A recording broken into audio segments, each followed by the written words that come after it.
नमस्कार, हरियाणा भारत में स्वागत है आपका। मैं हूं आपके साथ कुलदीप सिंह पठानिया। हरियाणा भारत में खबरों को जानते हैं विस्तार से, लेकिन उससे पहले नजरें इस वक्त की अहम सुर्खियों पर। मनोहर सरकार ने प्रदेश में फिल्म सिटी बनाने का फैसला लिया। हरियाणवी कलाकारों से मुलाकात के बाद सीएम ने किया ऐलान। ऑक्सीजन सपोर्ट पर अस्पताल पहुंचे मंत्री अनिल विज, बढ़ाया कोवैक्सीन लगवाने वाले योद्धाओं का हौसला। पूर्व सीएम भूपेंद्र सिंह हुड्डा ने मनोहर सरकार पर किया हमला, कहा किसानों पर दर्ज झूठे मुकदमे वापस ले प्रदेश सरकार। डिप्टी सीएम दुष्यंत चौटाला ने दी पूर्व सीएम हुड्डा को चुनौती, कहा दम है तो बजट सत्र में लाएं अविश्वास प्रस्ताव। हरियाणा हाईकोर्ट ने साधु संतों के लिए अहम फैसला लिया, कहा साधु सन्यासियों के लिए जल्द रात्रि शेल्टर होम की व्यवस्था करे सरकार।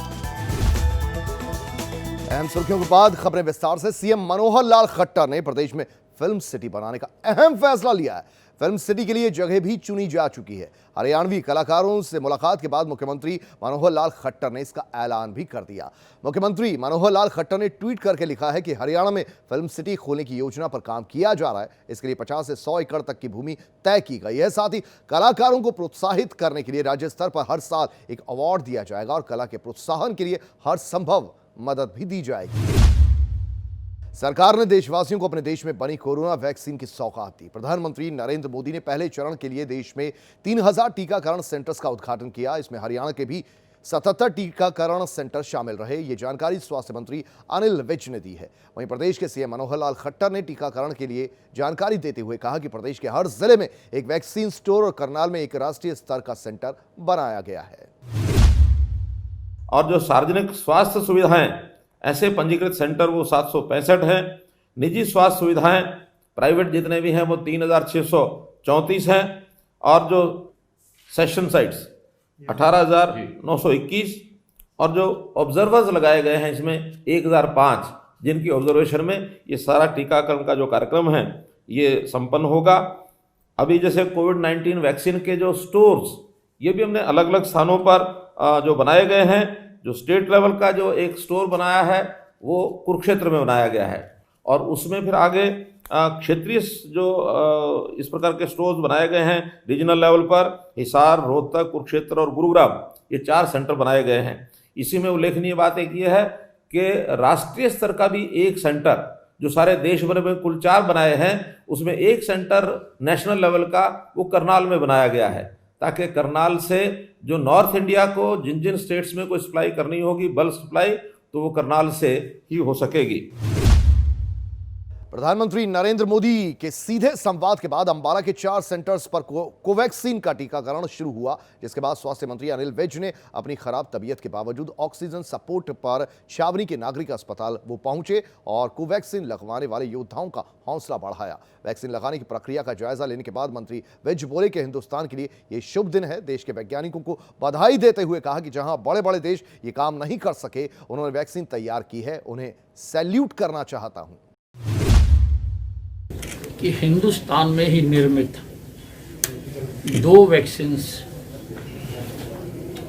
कोविशील्ड और कोवैक्सीन को मंजूरी मिली और आज प्रधानमंत्री जी ने विधिवत सारे देश में इसको लगाने का काम आरंभ किया। प्रदेश के डिप्टी सीएम दुष्यंत चौटाला ने कोवैक्सीन की शुरुआत को लेकर बयान दिया। चौटाला ने मीडिया से बात करते हुए कहा कि पूरे प्रदेश में फिलहाल फ्रंटलाइन वर्कर्स को वैक्सीन दी जा रही है, जिसे 3 चरण में बांटा गया है। वहीं जरूरत पड़ने पर सरकार फ्री में भी वैक्सीन देने पर विचार करेगी। कोवैक्सीन की शुरुआत पर उन्होंने देश के प्रधानमंत्री नरेंद्र मोदी और सभी देशवासियों को बधाई भी दी। केंद्र सरकार ने फ्रंटलाइन वर्कर्स जो पूरे देश के अंदर हैं उनके लिए आज देश भर में कोविड वैक्सीन का इस्तेमाल और फ्री टीकाकरण उनका शुरू करवाया है। मैं बधाई देता हूं प्रधानमंत्री को, केंद्र सरकार को, कि दुनिया के अंदर सबसे बड़े लेवल पर अगर इस महामारी से लड़ाई लड़ने के लिए वैक्सीनेशन कहीं शुरू हुई है तो हमारे देश के अंदर हुई है। किसानों के आंदोलन पर प्रदेश के पूर्व सीएम भूपेंद्र सिंह हुड्डा ने बीजेपी पर हमला बोला। हुड्डा ने कहा कि कांग्रेस किसानों के आंदोलन का समर्थन करती है, वहीं सरकार को किसानों पर दर्ज किए गए झूठे मुकदमे जल्द वापस लेने चाहिए और केंद्र सरकार पर कानून वापस लेने का दबाव डालना चाहिए। इसके साथ ही हुड्डा ने कैमला में हुई घटना का जिम्मेदार भी सरकार को ही ठहराया और उनका पहले दिन से हम समर्थन कर रहे हैं।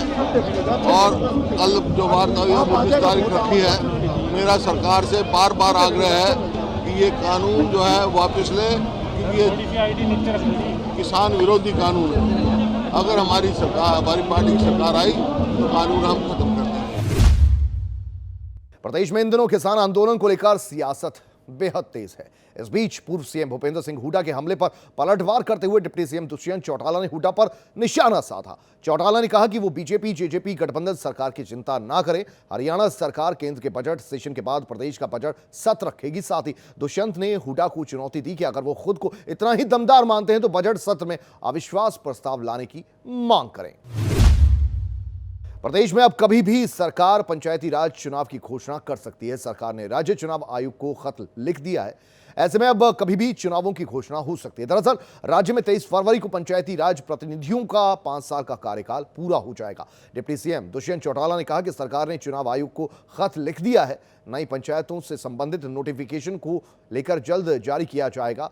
वहीं माना जा रहा है कि इसकी घोषणा जल्द ही कर दी जाएगी। हरियाणा हाईकोर्ट ने साधु संतों के लिए एक अहम फैसला लिया। कोर्ट ने कुरुक्षेत्र के ब्रह्म सरोवर के पास रह रहे साधु सन्यासियों के लिए रात्रि शेल्टर बनाने का आदेश जारी किया है। कोर्ट ने साधुओं के संवैधानिक और मानवाधिकारों की रक्षा को देखते हुए यह फैसला लिया। दरअसल कुरुक्षेत्र के सरोज जैन ने हाईकोर्ट में बेसहारा लोगों के लिए याचिका दायर की थी, जिसके बाद हाईकोर्ट ने इस दलील का निपटारा करते हुए जल्द से जल्द रात्रि शेल्टर जरूरतमंद लोगों को उपलब्ध करवाने का आदेश दिया है।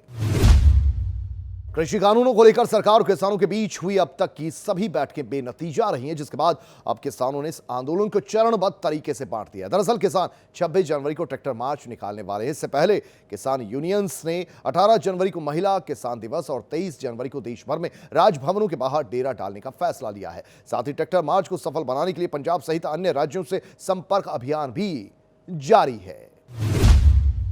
और इसी के साथ हरियाणा भारत में फिलहाल के लिए इतना ही। दीजिए इजाजत। नमस्कार।